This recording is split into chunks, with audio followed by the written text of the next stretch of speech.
We're working on the technology. Where's a teenager when you need him? There we go. It's ready to go. Thank you, President. It's really nice to be here among you Rotarians today. It's always a pleasure to be here and see your smiling faces. Before I make this introduction, I took the opportunity yesterday to pull up YouTube, who we're all familiar with, and pulled up Scott Kellermann, Dr. Kellermann. Interesting what he's doing in Uganda. More important than his accomplishments, I believe, is his passion, his genuine love and concern for those who are in need. And you can certainly see that, and you'll see this more today as we learn more about Dr. Kellermann, what he's accomplished and still accomplishing. Dr. Kellermann received his medical degree and master degrees in public health and tropical medicine from Tulane University School of Medicine and completed a family practice residency in UCLA. In 1977, with his wife and one-year-old son, he drove from Germany to Nepal, where he practiced missionary medicine at Shanta Bhawan Hospital in Kathmandu, Nepal, until 1980. The second son was born at Shanta Bhawan as well. Dr. Kellermann was in private medical practice from 1981 to 2001. He served as Chief of Staff of Sierra Nevada Hospital and several terms on Sierra Nevada's board. He, along with two other physicians, started the Western Sierra Miners Medical Center in Grass Valley. As a board member of the Luke Medical Foundation, he assisted in the construction of a hospital in El Florida, Mexico. In 2001, he and his wife Carol relocated to Southwest Uganda to work with the Batwa Pygmies of the Bwindi Impenetrable Forest. The Kellermann Foundation supports the work at the Bwindi. Dr. Kellermann has proudly been a member of the 49er Rotary Club for 20 years. He has had numerous awards, including the Rotary International Service Above Self and the Wisdom in Action Unsung Hero of Compassion Award presented by the Dalai Lama. He was also recently honored as the Tulane School of Public Health and Tropical Medicine's Distinguished Alumni, and will be a Fulbright Scholar teaching in the Bwindi Hospital and Nursing School in 2017 and 18. Dr. Kellermann is married with 2 sons and 4 granddaughters. I'm proud now to present Dr. Kellermann. Thank you.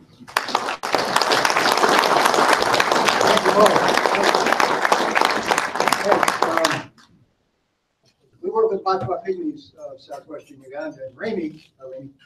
Yes, how we got there, and it was kind of circuitous course. My wife and I lived in Nepal a couple of years, had a kid over there, just had a wonderful time. And when we came back, and when I was in private practice, we tried to figure out what to do with your life. And we thought we liked working overseas, but I was in private practice full time. So we took 4 to 6 weeks off every summer and traveled someplace and work. Now, I'm a tropical disease specialist. My wife knows about tropical diseases. As a result, she didn't want to go to Africa. And so we went all around the world, but never back to Africa. And one year there was an opportunity to work with the Batwa Pygmies. My wife was attracted to pygmies from National Geographic. So we went over there, and after we'd been there a couple of weeks, my wife said, I feel like I've come home. And after we've been there a month, she says, I think we need to be praying about this, because I think when we go home, we should sell everything and move back and help these people out. And that's what we did. And that's how we ended up in southwestern Uganda working with Batwa Pygmies. It was my wife who was reluctant for 30 years to go to Africa. Those are pygmies, except for the guy in the back. There's a guy named Stephen Zavas in the back. He came over for a 2-week Rotary Club project, and he stayed 5 years. So watch out for those short-term projects.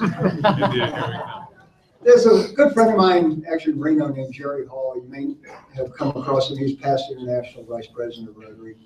And his question always is, when did you join Rotary? I know she inducted a member today, but then the other question is, when did you become a Rotarian? They're different, by the way. I hope you know. For me, I became a Rotarian before I joined. One of the trips we did one summer was down in Bolivia. My kids started the first Little League in Bolivia, and I did an immunization campaign up high in the Andes. Some of the passes were over 14,000 feet. They'd never seen folks like this before. And I pulled out the cool box to give the immunizations, and there was a wheel on it saying Rotary. And I thought, whoa, what organization is so involved with people days walk away from the nearest electricity, nearest road? Who cares about these kids in the mountains? And I came back and joined Rotary. That's what you guys do in the world. If you come over, this is an open invitation to come over. I'm kind of winding down my service there, so we're looking for some young bucks, Paul. If you come over, it's important to bring your dancing shoes. We sing and dance every day. These people are very impoverished, but we wake up to singing and dancing. And here's a short video of the work there.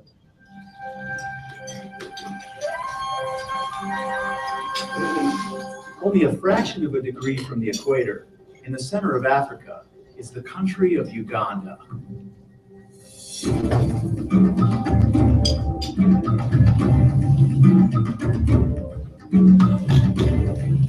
Home to some of the most welcoming people and diverse landscapes the world has to offer. Winston Churchill called it the Pearl of Africa. In the southwest corner of the country is a piece of forest that managed to survive the last ice age. This area became a World Heritage Site in the early 90s to protect the magnificent but greatly endangered mountain gorilla.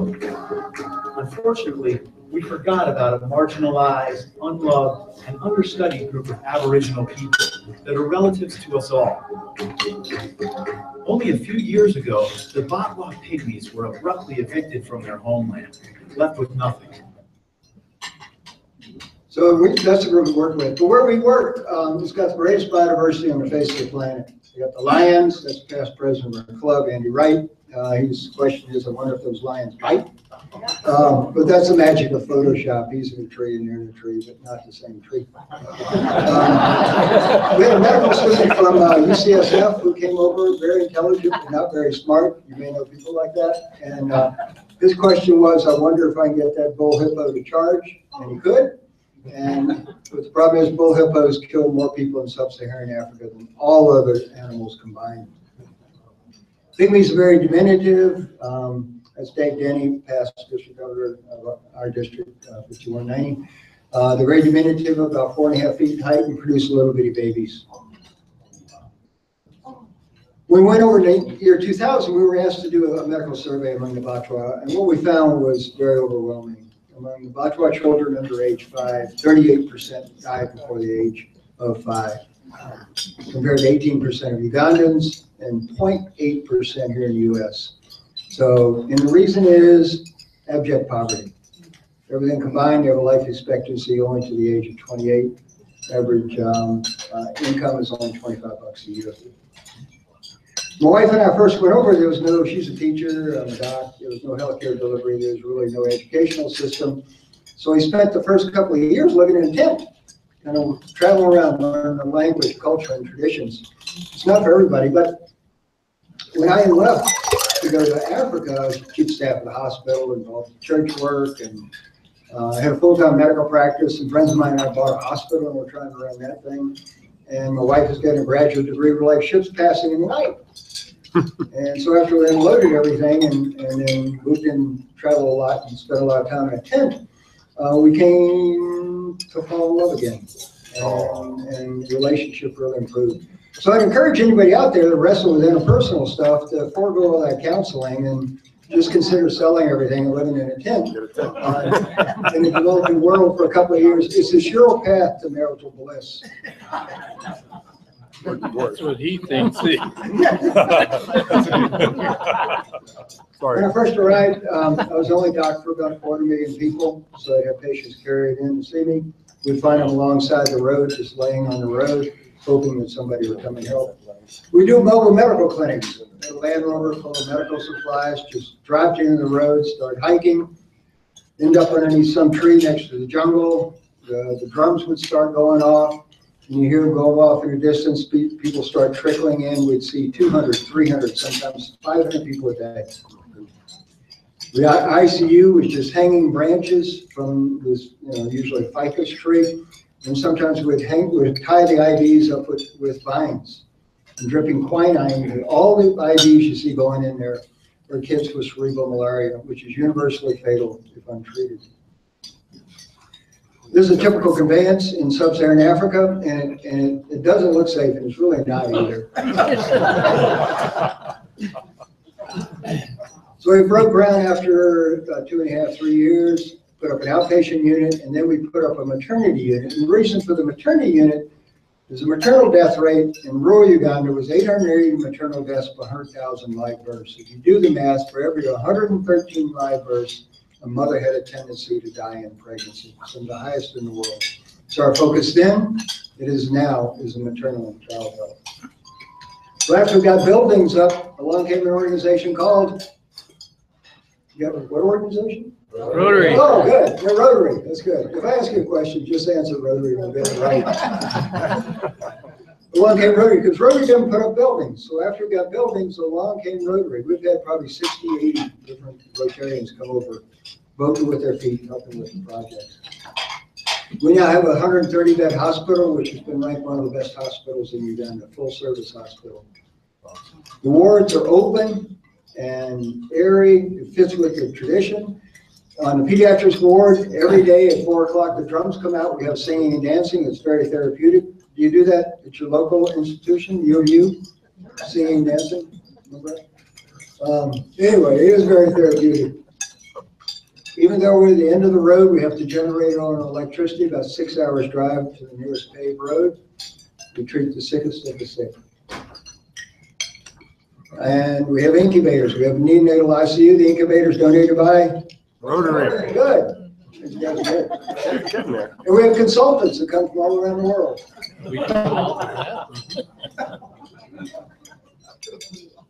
Barry Turner, past president of our club, came over and taught dentistry to a guy named Jackson. And he got the name of Extraction Jackson. He's so good about pulling teeth. Now, Jackson's message to you all is he can pull any tooth for 15 cents. So for the change in your pocket or your purse, he can pull all the teeth you need. Now, he's still a little light on the anesthesia. But Jackson says he'll get that tooth out. But if 15 cents is a little steep for you, this is actually Jerry Hall, the past international vice president of the hospital. This is another way to get the tooth out. This is our maternity unit. One of the things the women requested was a waiting mother's hostel. If a woman is pregnant, you got a problem with the current pregnancy, and then has to walk for 1 or 2 days. There's no public transportation, no real paved, there's no paved roads. If she's having to walk 1 or 2 days, she and the child will not do well. So they requested a place to come. So they built a 40-bed maternity waiting mother's hostel. For $1.25 for the whole stay, they can stay a couple of days, a couple of weeks, some of them stay a couple of months. We have communal laundry, kitchens, we have education, and right next door you can get cesarean sections or normal deliveries. The result is quite a bit more women are coming to our institution for deliveries, and the death rate has dropped over 60%. And as I mentioned, for every 113 live births, a mother has a tendency to die in pregnancy. When I was back earlier this year, we'd gone 1,200 deliveries without one maternal death. This is what Rotary is doing.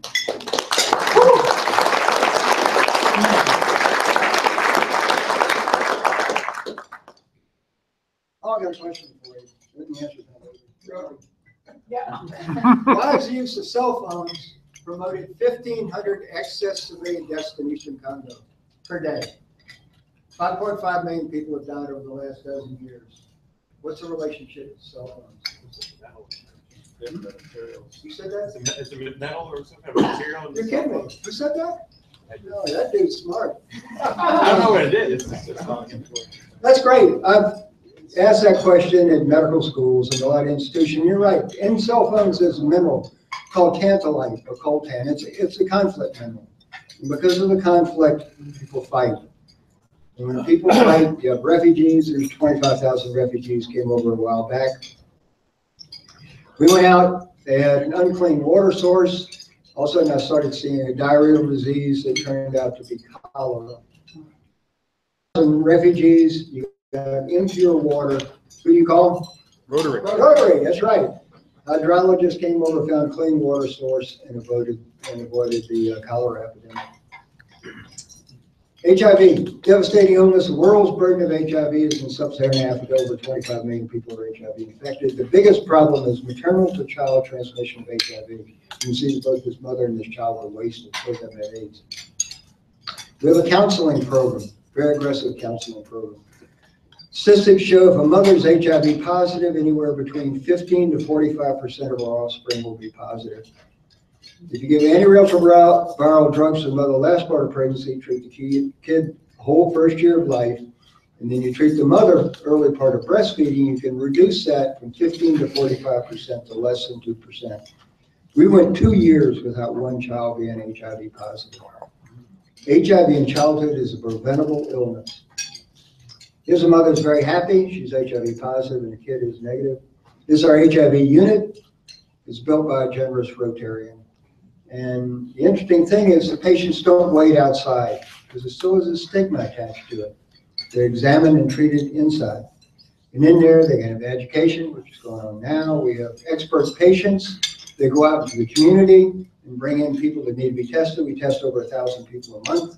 There's consultation rooms. There's a place where you get the antiretroviral drugs. They get the CD4 counts. They can get their viral loads. So it's a self-contained unit.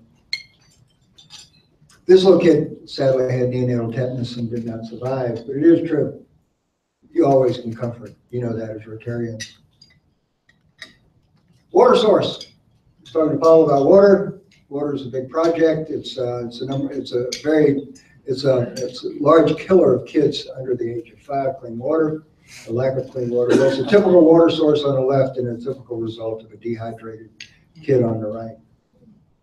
Along came Rotary with the 3H grant, about $350,000 grant for us. The grant was for 3 years. We milked it for 7.5 years. The first 2.5 years were just sensitization. People were not aware of germ-theory disease. You know about drinking bad water, they didn't. They had to organize committees, people to dig the water supply, dig the water systems and maintain them. We found that the British, when they came along, had created clean water systems, made rainwater catchments and protected springs. So that's what we did. No boreholes, too expensive. We found most of the boreholes had silted up. We were waiting for the folks from the United States and come and fix them, and the people were not returning. So we organized committees, and after 7.5 years, we had treated a population of about 100,000 people. The presentation to our outpatient unit for diarrheal disease, it dropped over 50%. I give talks to medical schools and public health schools, and they can't believe these numbers. This is what Rotary can do. Simple projects, rainwater catchment, protected springs, and you can have results just like this.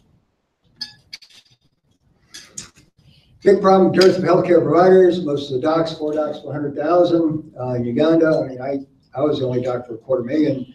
Most of the docs are in the cities, and the same applies for the nurses. So we ended up putting up a nursing school. We now have 200 students. First graduating class was a couple of months ago. 100% of the graduates passed the national exam, the only nursing school in the country where they did that. So we put up this nursing school. We teach with smart boards. Every nursing student has an iPad or a Kindle. All the nursing books they ever need are on those instruments. And we have working relationships with University of Scranton, University of San Francisco for curriculum development and for developing syllabuses for the school. These kids are smart and they're dedicated. These nurses will change. Nurses there, these are registered nursing, a degree in registered nursing. They will run a 10 to 25 bed hospital, oversee all the admissions, all the deliveries, do all the discharges and oversee all the medications. So they function more like a nurse practitioner. Education. One of the definitions of poverty is lack of options. And without an education, notice, you sitting over there. Education is imperative. Without an education, your options are limited. And this is what we found when we first arrived. 40 students falling down school. We now have about 750 kids in schools, 3 different schools. Each school has a garden because the food that they eat is all starch. And we try to teach them a more balanced diet. So every kid gets a hot meal once a day. If you wonder how you can serve overseas, every talent can be used. for God's glory, obviously, but also for the work in sub-Saharan Africa. We had an artist that came over one time, and she said, "What can I do? I'm just an artist." And my wife liked maps, she liked maps, and so the idea was to go in one of our classrooms and draw a map of the world in one of the Batwa Pygmy villages. And so she outlined the world in twig charcoal and had some of the Batwa women who had a flair for color come and help paint. And one of the women was painting the upper right-hand corner and finished that off. She breastfeed her kid on a ladder painting. She comes back down, drags the ladder over to the other side, and goes up on the left side of the map and says, "What color?" And my wife said, "Same color." So she got down off the ladder, went to the back of the room, and it was like 30 or 40 Batwa Pygmies watching the map unfold, talk, and then she came out and she said, "Is that the same country?" Well, I said, "Yeah, same country, Russia." She went back in the room and talked, and all of a sudden the room became electric. They all ran forward and they said, "Do you mean that the world is round, like a pumpkin and a mosey?" And my wife said, "Yeah." And they said, "Wow, if the world is round, what's on the inside? We want to know. What's on the outside?" So that was the genesis of our adult education. So our schools, the kids go in the morning till mid-afternoon. When they leave, then the adults come. Sylvia, a personal story. Sylvia was a young Batwa Pygmy girl. And we got to know Sylvia when she was 12, 13. And I'm not sure she had a birth certificate. She lived in a little hut. Hut was smaller than this table. Maybe 5 feet high, maybe maximum 6 feet long, and living with her mother and her sister. I want to go to school. Well, she didn't speak in English, but we put her in school and she flourished. And she became the first Batwa Pygmy girl to graduate from high school. Midway through, she stumbled a little bit, met a guy, and had a kid. Turns out he's married to another woman, and she ran away, and so we had to go with the kid, and we had to bring her back, and got the mom to take care of the kid, put her back to school. She ended up graduating from university. And now she's come back to work with us because all the programs for the Batwa Pygmies, they're water, sanitation, education, land acquisition, home building, and things like that are run by the Batwa now. We have something called the Batwa Development Program. She came back to work with the Batwa Development Program. But about 18 months ago, she was in New York. And I got a kid that lives in New York. And he took her up on elevators and escalators and ate pizza and just had a great time there.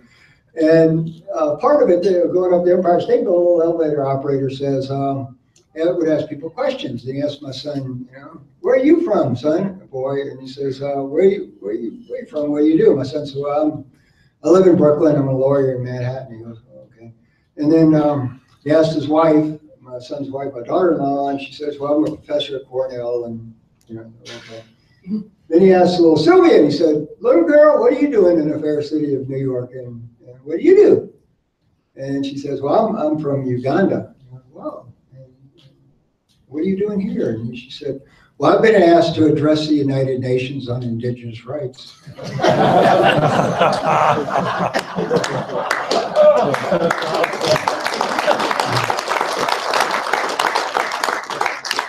And that's what she did. After she did that, she came back and addressed the Ugandan parliament on the rights of the Batwa Pygmies. When we first arrived, the Batwa were kind of disorganized, and they said, "Well, you're the voice of the voiceless." My wife said, "Well, we can do that for a little while, but that's not going to work. They need to find their own voice." And they have, the woman, Sylvia. Volunteers are welcome. You can come over. I appreciate your help here. One of the interesting things is, years ago, in order to learn languages, I wrestled with languages, and language has 11 different noun forms. It's a complicated language. So I would take a day or week off on a little motorcycle. I'd ride down the road, start hiking on a path, and then spend a day with the Batwa in the village.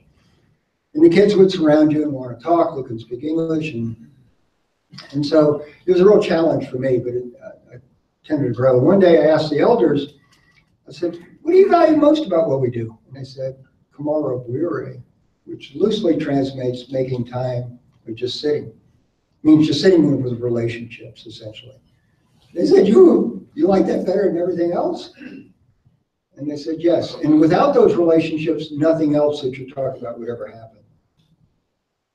There's a statement they say that, and in our area says, you know, Americans wear watches, but Africans have the time. You know about relationships being Rotarians. That's what you do. It's all about relationships, right?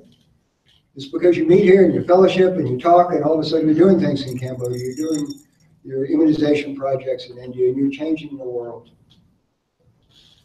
It is all about relationships. So I invite you to come to Sub-Saharan Africa and help us out.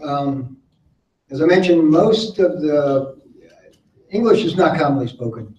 For most of the Batwa, particularly adults, they can say hello or goodbye or something. I can't remember. It's one of the two.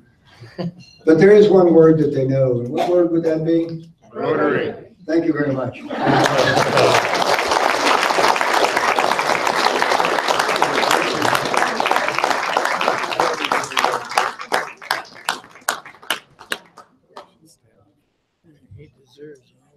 We have tons of questions, but the Batwa makes something called a Batwa wish basket, which for them, they put a memento of whatever they're wishing for inside, and a universe that comes through. If they like a guy, they get a little piece of clothing, a lock of hair, stick it in, and it is universally successful. So,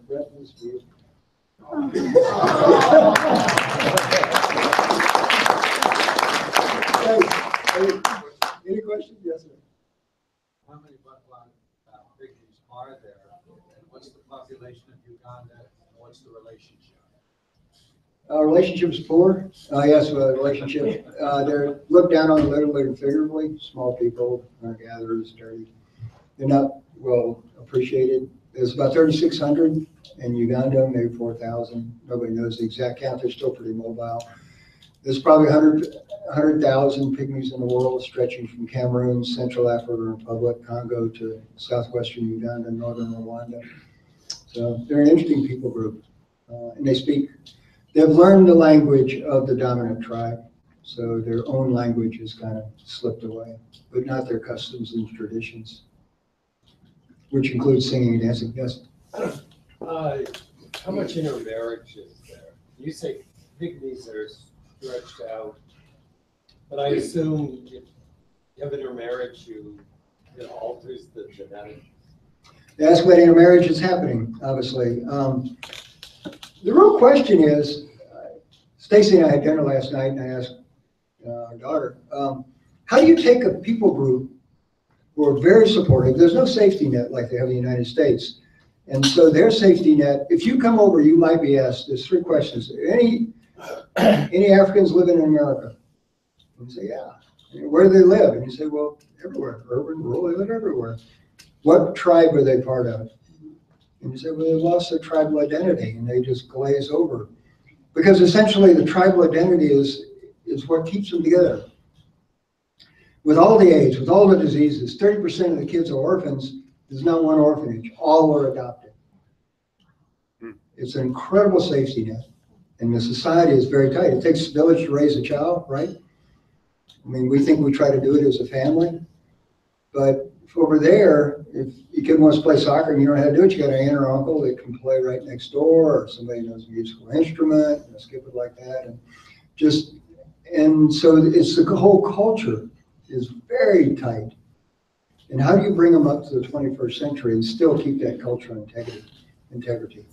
They don't intermarry much with the dominant tribe, and there's some really wonderful things about the culture that need to be maintained, and that's tough.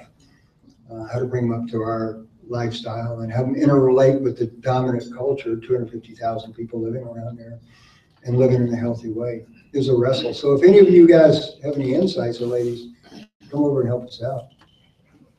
Yes, ma'am? Do you have an organization that deals with this group? If so, how big is it? How is it funded? Great question. I didn't think we were supposed to talk about funding, but anyway, thanks. Thanks for the question. This is great. Can't explain it that one. Yeah, we have some called the Kellermann Foundation. I didn't name it, but that supports our budgets by 1.4 million, and to run 130 bed hospital, educate 750 kids, build schools, do water projects, and all that. It's through our foundation.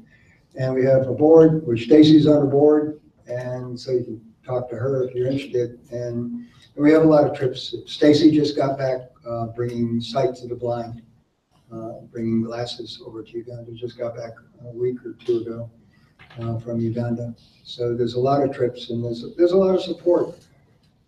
I mean, why do you support so many people so far away that you never meet? Because it's the right thing to do. Right thing to do, and it's service above self, right? And that's the reason you're Rotarians. Is it? What can we tell potential volunteers about safety? Safety, it's a wrestle.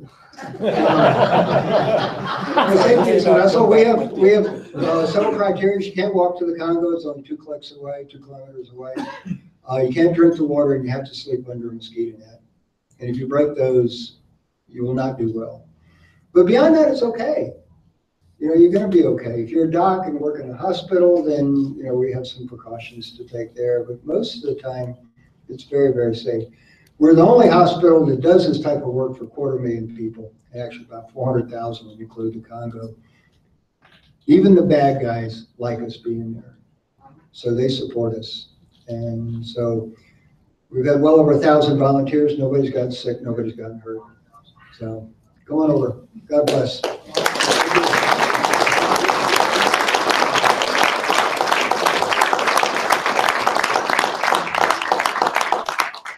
Dr. Scott, thank you so much for being here today and sharing this passion and the wonderful work you've been